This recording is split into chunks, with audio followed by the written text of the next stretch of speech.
This is iRadio in the Morning with Cooper and Una, and we are delighted to welcome as an I Love Irish guest for July from Dublin. You've got Eli, Robert, Josh and Ryan. Welcome, Inhaler! Hey!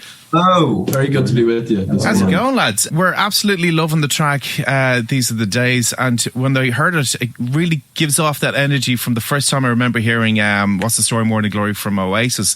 Will this have been a kind of influence for you guys at all? Oh, yeah, I mean, we were really inspired by the whole Manchester quote. Yeah. Love it.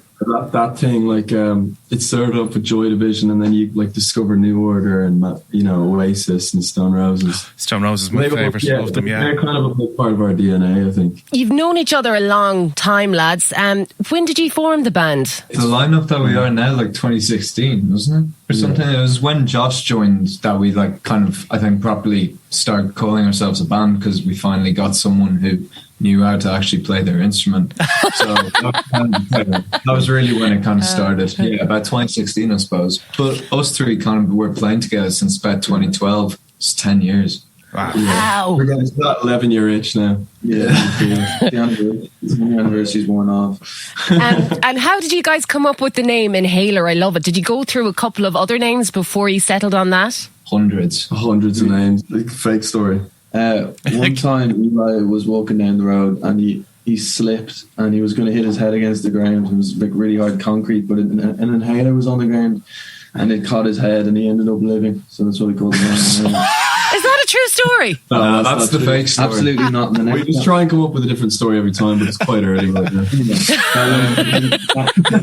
I was like, are they all asthmatic? Is that why they called Inhaler? Honestly, that's the classic one. Another story was that one of us was robbed at gunpoint, but it was actually an inhaler. So you go around just making up stories. Yeah, it's gone to that point. That one needed work, though, I must say. Nah, you did well. Truth is, I had a little bit of asthma when I was a teenager, and I think people just used that as an excuse to kind of label our band as the Inhalers for a while, and then it just kind of stuck. Well, it's a pretty cool name. So you formed in 2016, came up with the name. Flash forward however many years, it's Glastonbury, you're playing the John Peel stage. How does that make you feel? Was that one of the standout moments in your career so far? Oh, 100%. I mean, it was something we always talked about for years, and then we were meant to do it in 2020, obviously, and then some stuff gets in the way. And then it was kind of just like we were waiting for it. And then when we did it, I think we did a really good job, but I think at Glastonbury it's difficult because you come off stage and straight away there's people coming into your dressing room going, oh, that was really good, congratulations. You don't really have time to process it. And I think because of the pressure of the whole gig and everything, we were kind of feeling a bit low about it. So you have like this massive come down after something like that can be a bit intense, but watching it back, I think we did a really good job. Yeah, actually, but crazy experience. Yeah.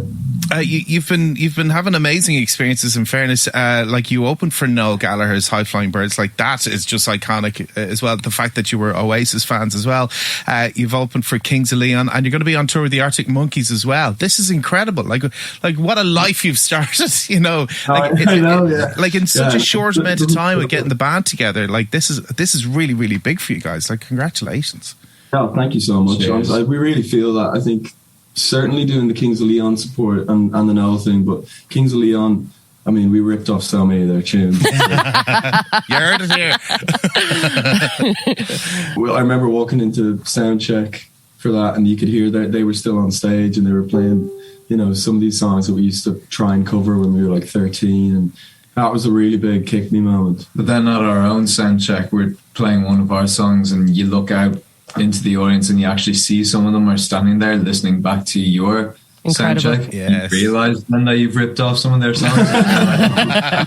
Okay, guys, I have a game that I would love to play with you, and it's called a game of Fess Up. Who would you say is the messiest of the band, the dirtiest? Eli. You have a shirt that smells like 2019. Oh! There's a smell of neglect off that shirt, guys. I mean like physically dirty. I just mean like I did. There you go. Take it. Brilliant. Okay, so Eli, you got that crown. Who is the biggest joker, the biggest messer? Rob. Me, man. We're all pretty jokery, though. I don't think any of us are not funny. In our own ways. I think maybe you probably are the You funniest. can't resist a pun. Yeah. Oh, yeah. Love a good pun. Yeah. She loves a Dad humor. pun. Yeah, it's very dad humor. Yeah. The worse the better as well. Okay, and finally, who is the potty mouth of the group? Mouth like sailor. I would say Gary or Joe. I have to. Gary. Yeah, he gets that one. Yeah. Well, lads, thank you so much. That's been fantastic talking to you. We're absolutely loving the track as well, and best of luck with everything. Huge fans here. Thanks very much. Thank you Thanks for so much. playing.